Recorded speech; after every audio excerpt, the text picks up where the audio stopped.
15वें अध्याय के 17वें श्लोक में इसने स्पष्ट ही कर दिया कि उत्तम पुरुष है तू अन्य। उत्तम पुरुष माने पुरुषोत्तम, वो तो कोई और है, और उसको तत्वदर्शी संत बताएंगे।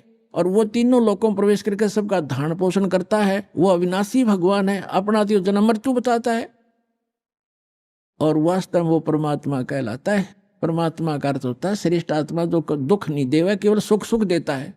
तो ये सुख सागर है परमात्मा। कबीर जी अमर पुरुष, सत्य पुरुष, परम अक्षर पुरुष।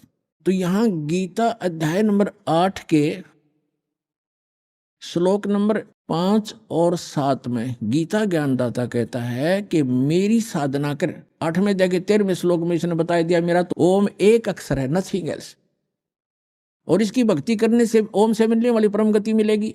वो क्या मिलेगी? ब्रह्म लोक जाएगा। 8वें अध्याय के 16वें श्लोक में लिखा है ब्रह्म लोक में गए हुए प्राणी भी जन्म मृत्यु में आते हैं। तो ये कहता है कि 8वें अध्याय के 5 और 7 में कि मेरी भक्ति करेगा मुझे प्राप्त होगा, लेकिन युद्ध भी करना पड़ेगा। तो जहां युद्ध है वहां शांति कहाँ? अब फिर ये बताता 17वें अध्याय के 23वें श्लोक में कहा है कि सच्चिदानंद घन ब्रह्म यानी परम अक्षर ब्रह्म के पाने का 3 मंत्र का जाप है। ओम तत्सत। ओम तो सरपुरुष का, तत् और सत ये सांकेतिक, इस दास के अतिरिक्त इस विश्व में किसी के पास ये मंत्र नहीं है। परमात्मा की दासी दास पर रजा हुई है, ये कोड वर्ड है। तत् है ये सांकेतिक शब्द है, ये अक्षर पुरुष का है, और सत भी सांकेतिक है, ये परम अक्षर पुरुष यानी परम अक्षर ब्रह्म का है।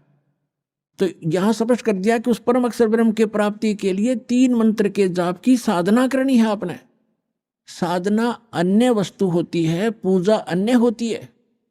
जैसे हमारा इष्ट है जल, हमने जल प्राप्त करना, जल का पता लग गया पृथ्वी के अंदर है, तो हैंड पंप लगाना पड़ता है।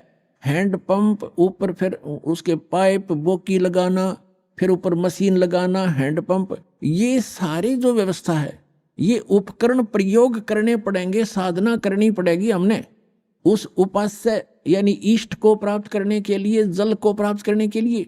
ये मंत्र हमारे पूज्य नहीं है, इन मंत्रों से हमें वो पूज्य वस्तु प्राप्त होगी, ये साधना है, ये मजदूरी है हमारी। तो यहां अभी तक ये कबीर पंथी यहां मार खा गए, इन मंत्रों को इन्होंने अवॉइड कर दिया कि तो काल के मंत्र हैं,